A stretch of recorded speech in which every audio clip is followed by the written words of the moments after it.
Yeah, it's been pretty disappointing. We started off so well. We did so many good things in the tournament and in the group stages to finish top of the log. You've got to be playing good cricket, but unfortunately, we just lost a little bit of momentum towards the back end of the tournament, and we just weren't able to gather that again. And ultimately, it's cost us in the last two games. Bowling first on this wicket, what total you were looking to restrict them to? Look, I thought it was a pretty good wicket. I think maybe they got a couple too many at the back end over there. But if they got to about 170, I thought that would have been chaseable. Unfortunately, they just got a couple too many at the end, and then we just lost momentum in the middle overs there, and we just weren't able to get it back. You felt though if you had a good power play in the batting department there, you could have chased that total?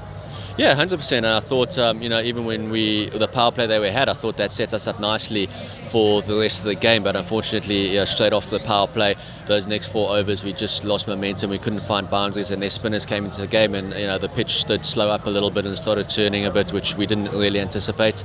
They bowled well, so kudos to them. And unfortunately, we just couldn't execute what we wanted to tonight. And just the rationale sending up Tim David so early?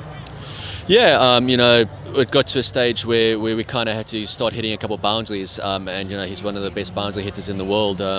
You don't want to have a guy sitting in the sheds for too long and then he can't influence the game. So at that stage, we just felt we needed to get a bit of momentum back, and who's the best guy in your team to send to hit boundaries? You're going to be sending him 10 out of 10 times the whole time.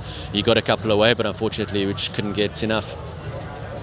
Captain, your season ends tonight. Could you just sum up the Kings' season this CPL 2025?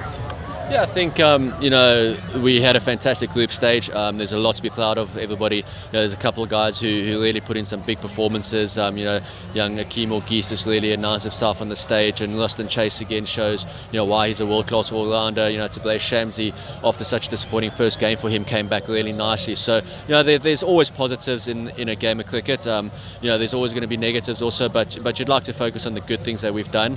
And I feel like in the group stages we were one of the best teams out there, and unfortunately we just lost a little bit of momentum as we got to the back end of the tournament.